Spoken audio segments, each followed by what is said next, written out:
This is the Ultrarunning History Podcast. I'm your host, Davey Crockett. Thanks for coming. This is episode 89, the second part of the history of Spartathlon. In this episode, I will cover the first year of the Spartathlon, when the world was introduced to ultrarunning greats Yiannis Kouros and Eleanor Adams.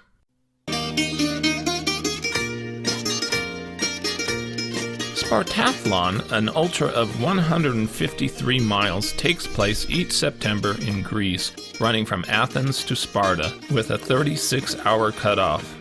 It is one of the toughest ultra marathons to finish. In episode 88, I told the story how Spartathlon was born in 1982, the brainchild of an officer in the Royal Air Force, John Foden. 3 servicemen successfully covered a route that was believed to have been taken in 490 BC by the Greek messenger Phidippides. The 1982 trial run set the stage for the establishment of the Spartathlon race. The race's 1983 inaugural year is covered in this episode. After John Foden and 2 others finished the historic 1982 trial run between Athens and Sparta, Foden told those at the finish, "You need to make the route we have run into a race." However, he did not think seriously that a race would be organized anytime soon. Mike Callaghan, an Athens businessman and a member of the British Hellenic Chamber of Commerce in Greece, was the driving force and the founder of the formal Spartathlon race. Just 4 months after the historic 1982 RAF expedition, the Hellenic Amateur Athletics Association announced that Spartathlon would be held on September 30th, 1983. The name for the race combined the Greek words for Sparta and feet. A multinational team of supporters came together led by Callaghan. John Foden said, "My idea to have a race would have never taken off if it were not for Callaghan's energy, enthusiasm, and talents as a salesman." And so the stage was set for the holding of the first international Spartathlon race in the autumn of 1983. By the 26th of September, 45 ultra-distance runners from 10 countries, including Greece, had gathered in Athens. The youngest of them was 22, the oldest 54. Most, however, including a woman athlete from England, were between 30 and 45 years of age. They arrived in Athens 4 days before the race and took a 2-day bus ride to preview the course. I will highlight a few runners.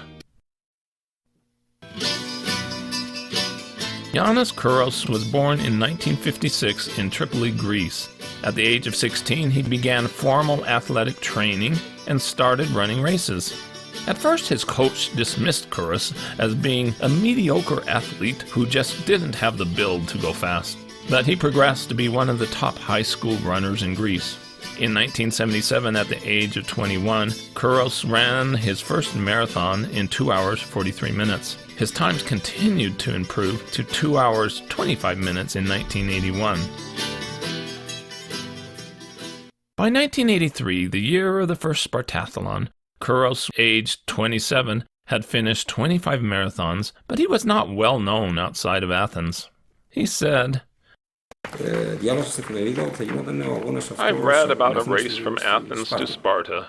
I wanted to sign up. I had confidence I would complete the race and that I would probably be the first Greek to finish."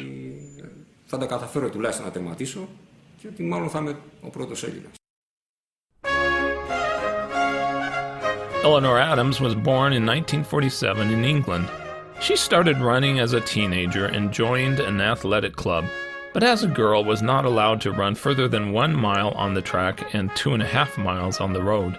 She later progressed to middle distances and cross country and ran competitively until she married John C. Adams in 1970.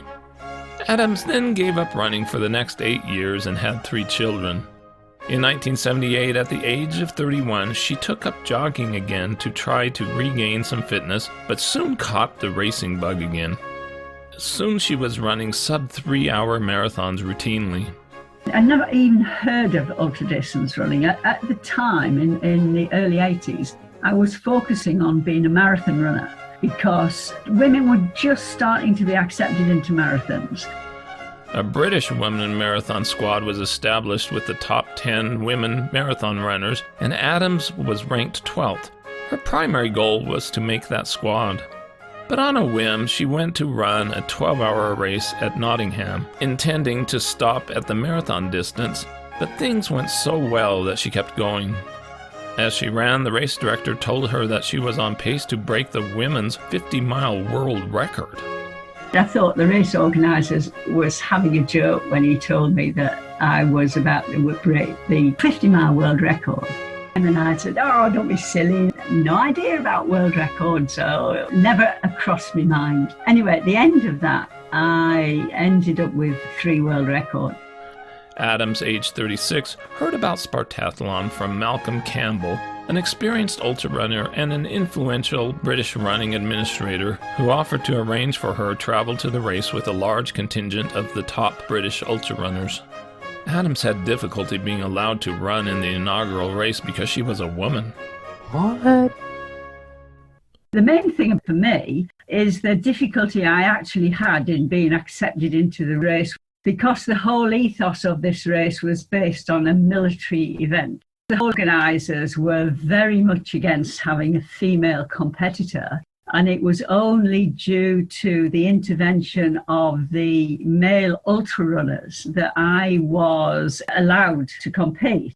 So I didn't know until the very last minute that I was actually going to be going. Finally, in Greece, on the bus previewing the course and sightseeing, she said, I think it'll be a tremendously exciting event, and the challenge of the course, the heat, the conditions. Dusan Mavlije, age 30, was from Yugoslavia, now Slovenia. He started his running career in 1977 while serving in the army. He said, "In the barracks with soldiers who were master skiers, we were recruited to take part in a patrol run. I competed, and Slovenians, as a skiing nation, of course, strongly beat everyone else." Mavlije took up ultra running in 1979, running in several of the massive 100-kilometer races, and gained experience going over 100 miles by reaching 128 miles in a 24-hour race in Czechoslovakia. He signed up for Spartathlon, confident that he would do well.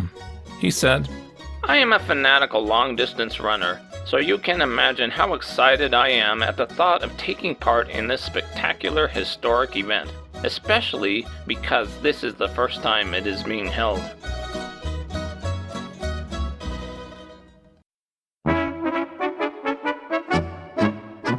Patrick Mackey, age 28, was an artist from Great Britain, but in 1983 was living in Austria.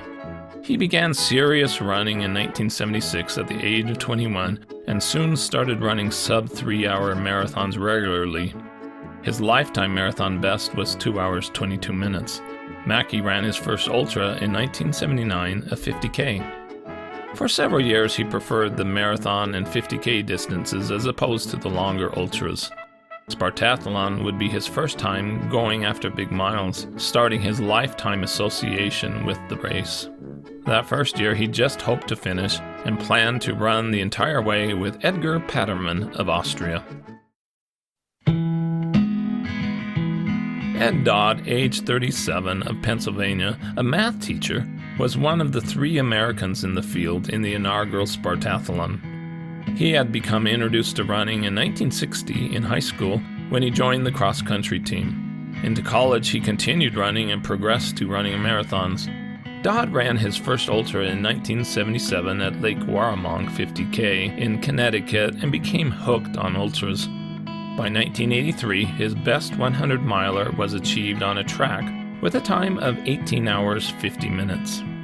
Dodd was invited to run at Spartathlon by Dan Brannon. Really, the only reason I went was my way was paid. There was no way, with 3 little kids and a high school teacher's salary, I could afford to fly to Greece. Dan Brannon called me up and said he had been asked to go, but he couldn't go. The woman who was funding the trip was willing to anybody that he recommended. She was an American woman who married a Greek naval officer. Did I want to go? And I said, sure, I'll go. And So she made all the arrangements. So that's how I got to go.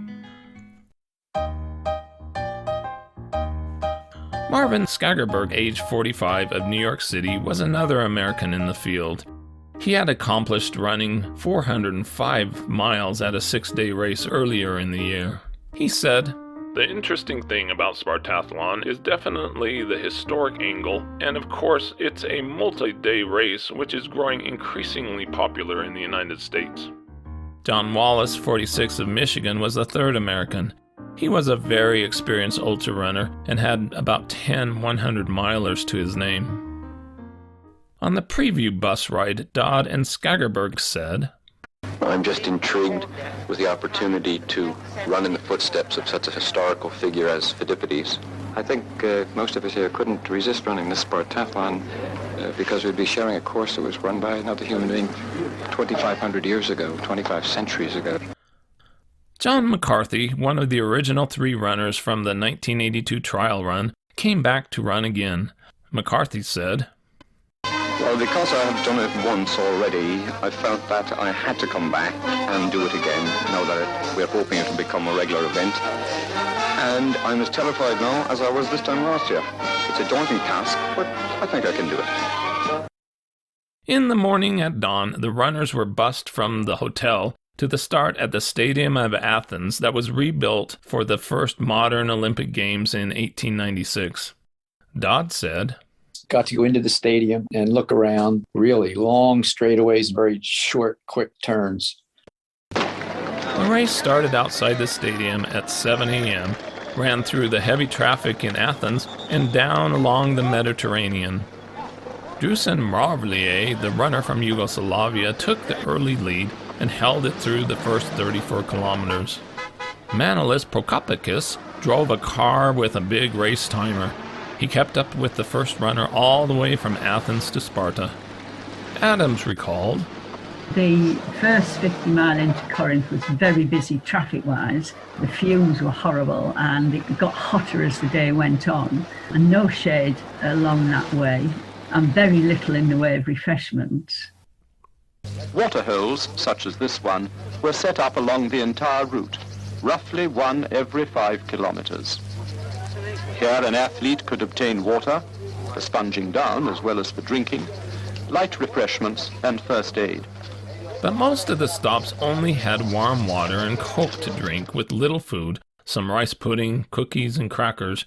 Pouring warm water on the head did little to help combat the heat. Dodd, without a crew, had to find more support.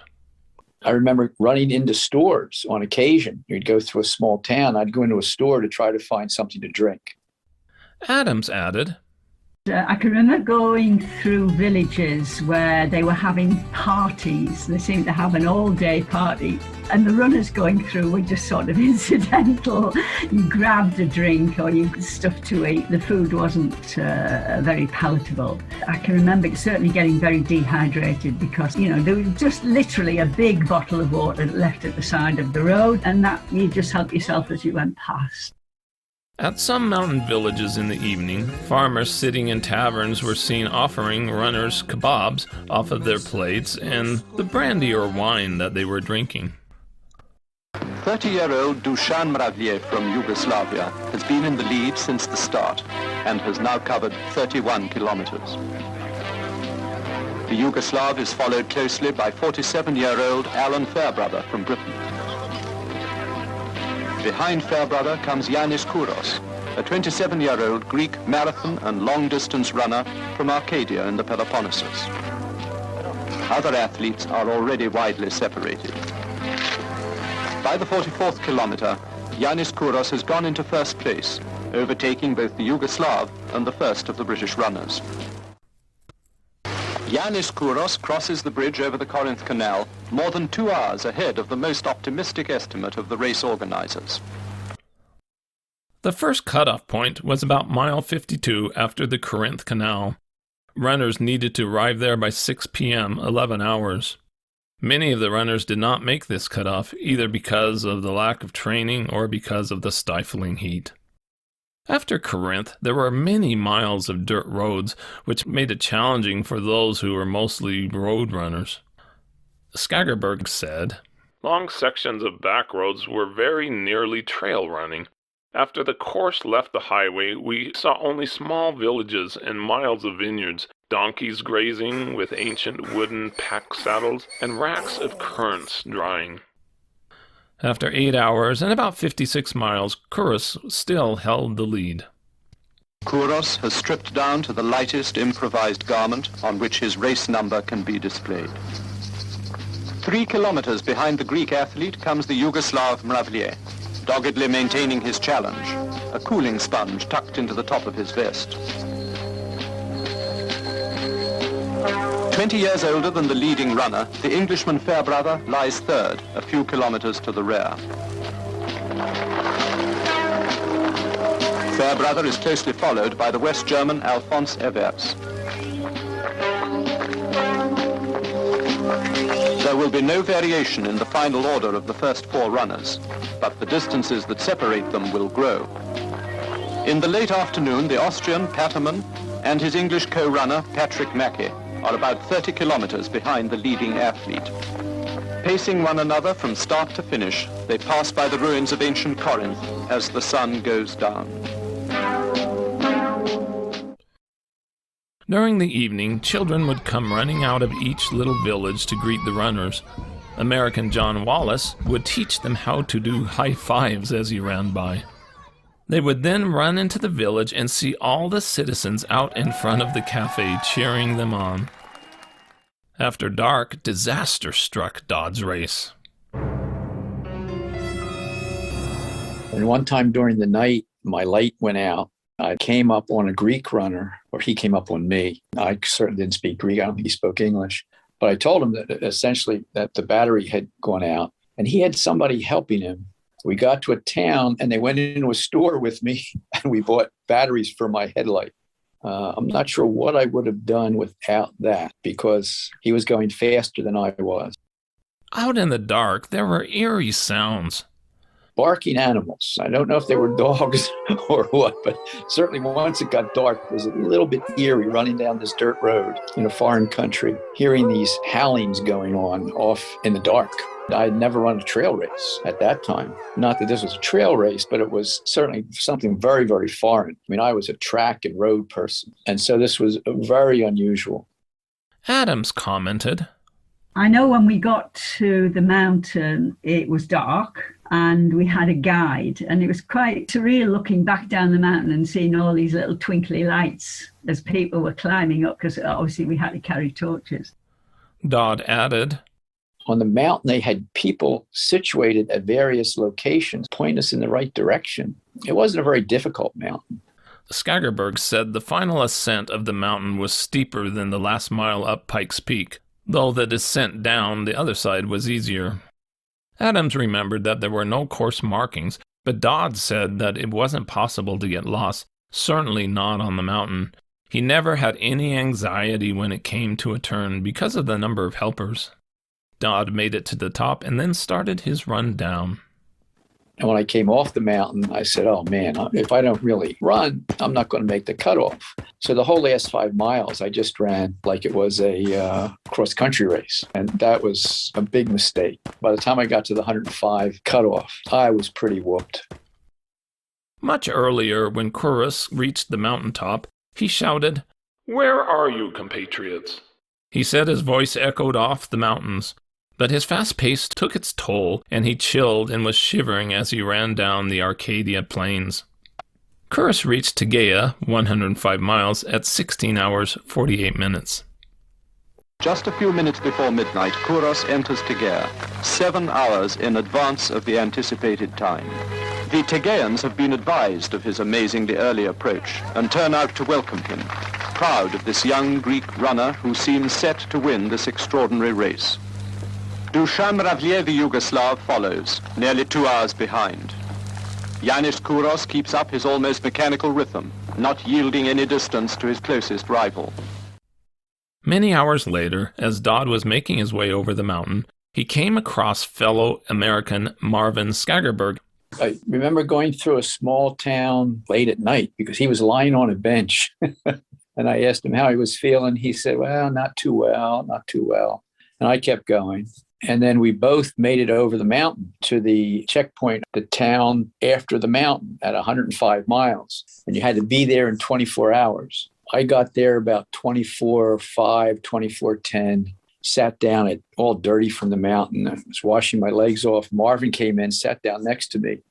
Skagerberg recalled, At 7:04 a.m., I screamed a very bad word at the gorgeous Greek countryside.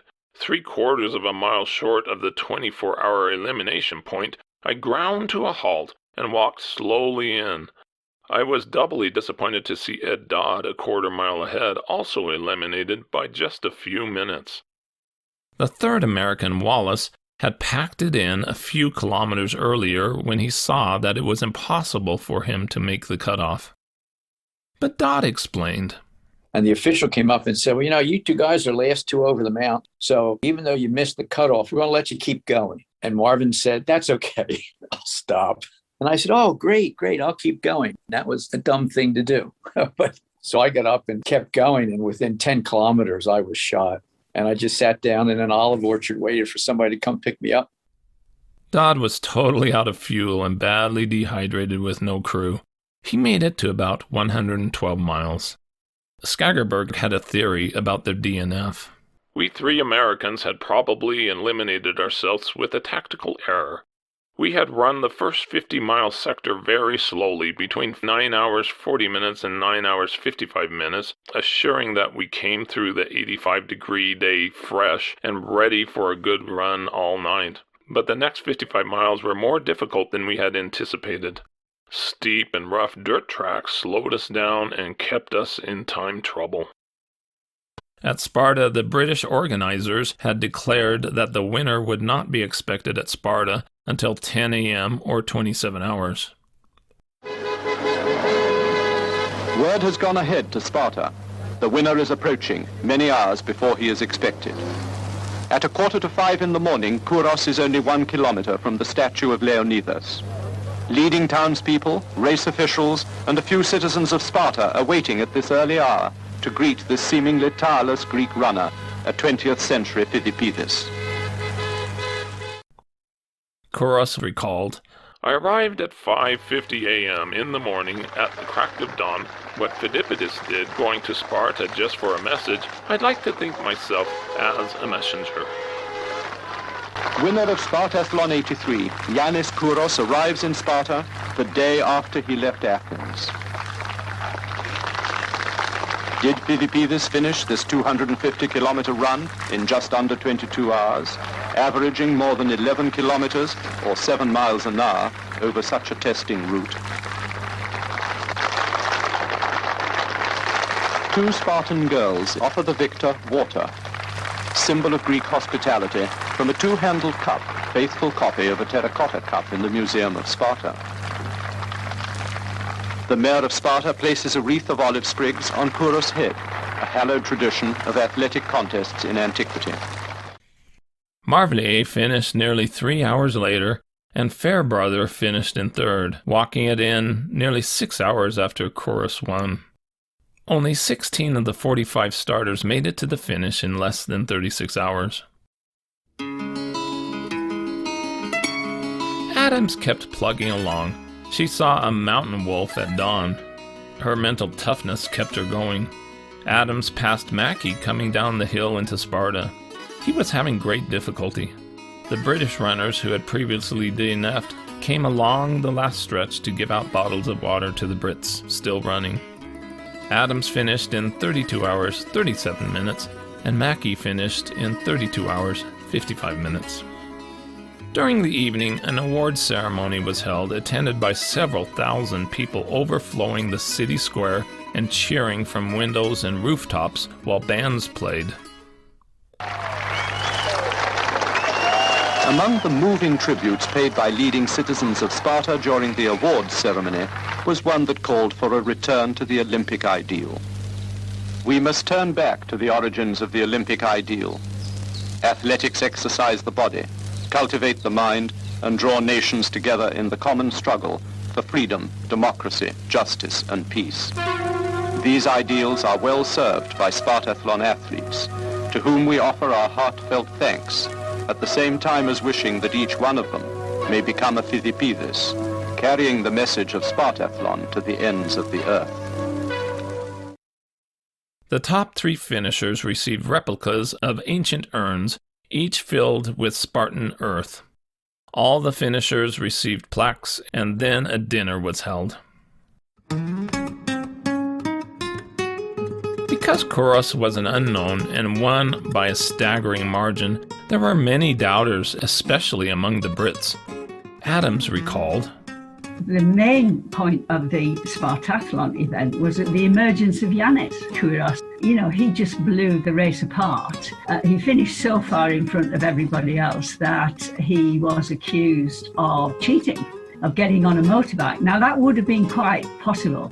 So it wasn't inconceivable that that could have happened for a local person who, and Yiannis was, he knew the route like the back of his hand, he knew the mountains. And of course, nobody knew him other than as a good marathon runner, but not elite. And he wasn't known outside of Greece. So there were huge question marks about his performance. After a day of rest, another dinner was held at the hotel in Athens, mostly attended by the British runners. Dodd said, And I remember them absolutely convinced that Kouros had to have taken a ride. There was no doubt in Mike Newton's mind that Yiannis had taken a ride. No doubt. Mike Newton was the world record holder for 48 hours and all distances to 500 miles, including 6 days. Skagerberg added, Only time and more verifiable performances will serve to establish the credibility of Yiannis Kouros. His time would extrapolate to about 170 miles in 24 hours over a very difficult course. A few months later, Kouros was invited to run in a 3-day, 200-mile stage race across Austria. They had a car with him the entire time, and he crushed the field again. Kouros was never seen walking, even while passing through 38 stations. His slowest mile during the 3 days was faster than 8 minutes. He won by more than 3 hours, even with taking a long turn that cost him about 20 minutes. After that race, the ultrarunning community started to believe that he was the real deal. Kouros would return to Spartathlon the next year and truly make history. Adams would also go on to achieve ultrarunning greatness. Both Yiannis Kouros and Eleanor Adams, now Robinson, have become recognized by many ultrarunning historians as the greatest ultrarunners of all time. Stay tuned for more Spartathlon history.